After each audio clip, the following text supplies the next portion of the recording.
a broke college student. You tell me a book's $4, I'm buying it no matter what.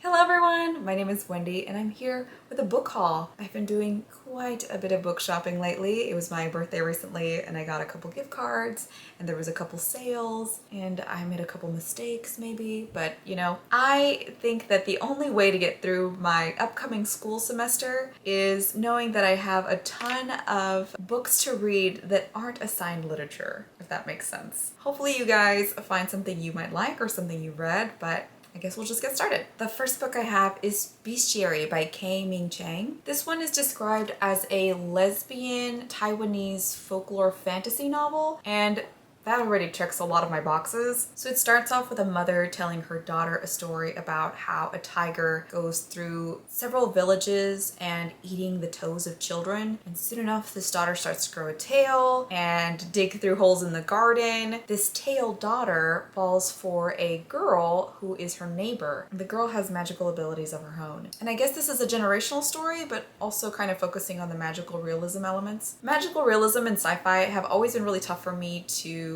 pick up just because I have a really hard time with the world building and the magic system. I really don't have the attention span for it, but I told myself I was going to try and be better about it, so hopefully that one's good. Next I have Pizza Girl by Jun Kyung Fraser. I believe I'm saying that correctly. This one sounds like my kind of book. Just a girl who doesn't know what she's doing with her life and kind of messing things up on purpose just to figure herself out. This is about a pizza delivery girl who's pregnant and she becomes obsessed with a certain customer she has who is a stay-at-home mom, I believe. And she makes this really eccentric pizza order that makes this pizza delivery girl even more interested in her. In the bookstore, this was marketed as Fans of Milk-Fed and Convenience Store Woman, and I love both those novels because they were so weird, so I'm ready to get weird again. Next, I have The Silence of the Girls by Pat Barker. I love Greek retellings, and this one I believe is a Greek retelling of the Fall of Troy, but through the perspective of women. Specifically of Briseis, or Briseis. I'm so sorry if I'm saying that incorrectly. I do not speak Greek. I'm told this one is very graphic in its depictions of war, its treatment of women during that time. I'm on board because I just love Greek retellings. So Circe, The Song of Achilles, I just can't wait to start this one. Next I have the infamous Normal People by Sally Rooney. I got this for like $2 because of the damage it has on it, and I couldn't pass it up. I feel like everyone on BookTube has a pretty mixed relationship with Sally Rooney. They either love her or can't stand her, and I don't know where I'm at on that spectrum. I read Conversations with Friends and it was an okay novel for me, but I could not tell you the synopsis. All I remember was that it involves some pretty dramatic cheating, but I've been told that this one is her stronger novel, so I'm gonna see where this goes. I'm told this is about two teens, a girl and a boy, who kind of have a very different lifestyle. The girl is kind of quiet, reserved, keeps to herself. The boy is athletic and popular, but those dynamics change when they go to college, and I guess they develop a certain relationship in those two time frames that kind of changes as they grow up. So excited to see where this one goes. The next one I have is The Lost Apothecary by Sarah Penner. I don't know much about this book other than it's about a woman who sells poisons to other women who have been wronged by men. So abused, cheated on, that kind of thing. That alone intrigued me, but it's also being marketed as a thriller novel. So I wonder what that has to do with the story. I'm really excited to read this one. I'm also just in love with covers like this. Minimal, beautiful, cover girl. Nice. Next I have The Cheerleaders by Cara Thomas. This had a little recommendation slip on the bottom for fans of Megan Abbott, and I grew up reading a lot of Megan Abbott's books. I can't say that I'm a huge fan of hers, but I can't stop reading her novels, and I'm told that this one's really tastefully done. Basically, it's a thriller mystery novel about a group of cheerleaders who kind of die at random times and for different reasons. The school no longer has a cheerleading squad because of their deaths. One of the sisters of the cheerleaders who died, her name is Monica, I believe. She goes on this big kind of detective search on finding out what really happened to them and why it was just the cheerleaders that died. Another great cover. Minimalist stuff like this just catches my eye. An exciting pick, Docile by K.M. Sparza. I want to know nothing about this novel.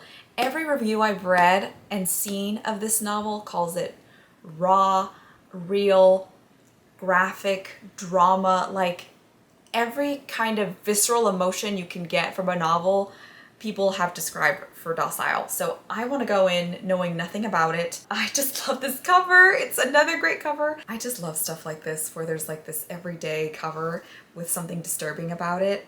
I think that the tagline is just awesome too. There is no consent under capitalism. Ignore that I bought this. The tagline's important. Next I have I'm Thinking of Ending Things by Ayan Reed. Ayan Reed? I'm not sure if that's how you say it. I'm sorry again in advance. I also got this for like $3 because it was the Netflix adaptation cover. I really couldn't care less about that stuff. I'm in it for the novel. From what I understand, this is about a woman who goes to meet her boyfriend's parents for the first time, and we're kind of in her head during their road trip there and how they're going to the parents' farmhouse and kind of her twisted thoughts and feelings she's had for a long time. There's a mystery element, I guess, too, so we'll see what happens. Next I have The Loneliest Girl in the Universe by Lauren James. Another sci-fi novel, another genre that I keep telling myself I'm going to pick up and practice and try to sink my teeth into. I'm really trying to branch out of just my literary fiction genre, so hopefully this goes well. From what I understand, this is a novel about a girl who is the sole survivor on her spaceship that is hoping to start a new humanity on another planet, and she's obviously very lonely, but she comes across an email from a boy on another spaceship and she falls in love. But there's more to that boy that she falls for. I hear this one has some twists, some turns, some belly flops, so we'll see if I can keep up with the sci-fi elements. Next I have Stronger, Faster, and More Beautiful by, I believe her name is Arwen Elise Dayton. Again, sorry for the butchering of names. Another sci-fi novel. Who am I kidding? I don't know much about the novel other than this is set in a time where humans can kind of take advantage of genetic engineering and perfect their human capabilities. This also begs the question, how far does one go before they lose their humanity? It sounds pretty good and it's pretty well liked among booktubes, so excited. It's back to literary fiction with this one, The New Me by Haley Butler. Another book that checks all my boxes. A woman in her 30s who has no idea what to do with her life, who's constantly in her head, and then a new opportunity arises for her to change, and then she kind of figures out if she really wants change or if she was never going to change in the first place. As vague as that sounds, I'm really interested in that. Good old-fashioned character study. My bread and butter right here. I have The Chain, another booktube favorite by Adrienne McKinty, I believe. Ignore the price, it says $13.58. I definitely got this for $4. I'm a broke college student. You tell me a book's $4, I'm buying it no matter what. Another horror thriller mystery. This one sounds really interesting. It's about a woman who gets a phone call from another woman holding her child hostage, and that the only way she can get her child back is if she pays a ransom and adopts another child, hence the name The Chain. This one sounds spooky. I'm very much a wimp, so I doubt I'll be reading this past 5 p.m. I can only ever read stuff like this when there's daylight out. Next we have We Cast a Shadow by Maurice Carlos Ruffin. Ink and Paper Blog, aka Russell, talked about this in a book haul a long time ago and it sounded so interesting to me. This is about a father with a biracial son who is half black and half white, I believe. They live in a society that's filled with segregation and really intense racism. The son, I believe, has a pretty distinct birthmark that's getting bigger day by day, and recently there is a surgery that allows people to become fully white, but it's very expensive. So the father pretty much has to become partner, I believe, at his law firm in order to afford the surgery. To become partner, he has to jump through a lot of hoops because he is a black man and there are very few black associates at this law firm. So I'm told this one is very, very tragic, very, very real, and shows the great lengths one is willing to go for their child. Also, that cover is just gorgeous. I'm a suck. I do judge books by their covers, and this one is gorgeous. Next I have Sabrina and Karina by Kali Fajardo Astin. I think that's how you say it. I did not know this was a short story collection, and now I'm even more excited. I have not read a short story collection in quite some time, so I'm pumped. Also, the stories surround Latino Indigenous history as well as female relationships. Buzzword, buzzword, buzzword. Next I have The Sin Eater by Megan Campisi. I know also little about this novel other than the fact that it's about a girl who is a sin eater. I believe sin eaters are very bottom of the barrel in terms of the political hierarchy, social hierarchy. They eat people's sins for very small amounts of money, and our main character is a girl who is a sin eater, and she kind of gets caught up in this royal drama. Sunny from A Sunny Book Nook really talked highly about this book, and she got me really interested, so I'm excited to see where this goes. On to the manga I purchased. Right Stuff had a big birthday sale around the time of my birthday, and I also got a gift card, so I figured I would just go all out and just treat myself.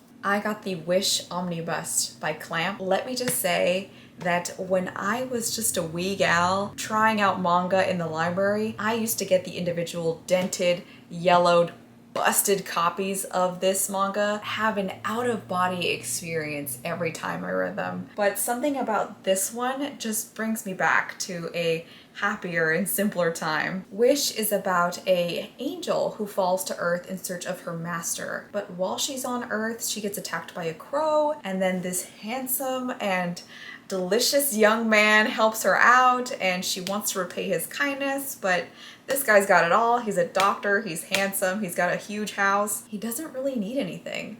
But she, Hotaru, I believe her name is, she makes it like her goal to make sure that she can grant him at least one wish. The Clamp omnibuses make me so nostalgic. I've already started. I'm like probably 20% in, and I'm having a great time. I just love going back to my 13-year-old self's dream world. Next I have Saiyuki, the Resurrected Edition.